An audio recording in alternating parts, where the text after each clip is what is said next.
En aquest ben dit parlarem de dos doblets de verbs, posar i pondre, i composar i compondre, que a vegades veiem usats de manera inadequada.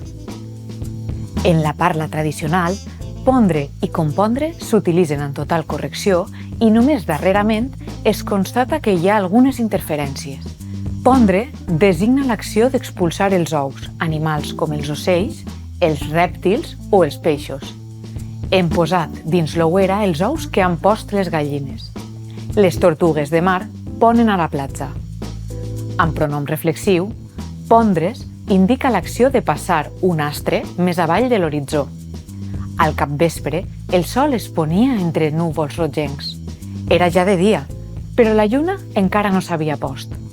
Posar, en canvi, és el verb que cobreix tots els significats generals de col·locar, com hem vist en un altre ben dit. I en cap cas no s'utilitza per als de pondre, a diferència del que fa el castellà, que empra un mateix verb, poner. Poner huevos una gallina, poner huevos en la huevera, ponerse el sol. Compondre indica conformar o elaborar i s'aplica a elements que conformen un tot. L'exèrcit atacant el componia en unitats de terra i aire. És una col·lecció composta de segells de tots els països. També designa l'acció d'elaborar una obra d'art, generalment musical, pictòrica o poètica. Va tardar anys a compondre aquella sinfonia. En compondre el quadre trià una disposició triangular. És un poeta a l'antiga, que encara compon sonets. De manera similar, es comporten els seus compostos, recompondre, que és tornar a compondre, i descompondre, desfer.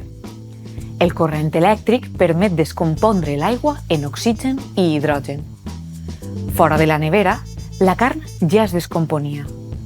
El jove rei recompongué el regne fragmentat.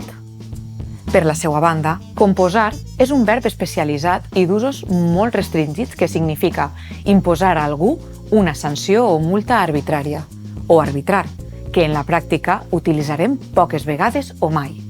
Observem que a banda de pondre i compondre, amb els seus derivats, els únics altres verbs acabat en pondre són respondre i correspondre.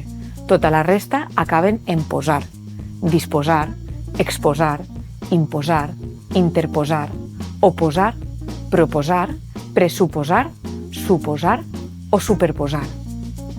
Ben dit, usarem pondre per a expulsar ous certs animals. És una gallina que pon molt. També per a desaparèixer un astre en l'horitzó. El sol ja s'ha post. I farem servir compondre per a elaborar una obra d'art, generalment literària, pictòrica o musical, i també per a conformar un tot consistent en elements diversos. Compongué, sobretot, poemes èpics. L'examen es compon d'exercicis teòrics i pràctics.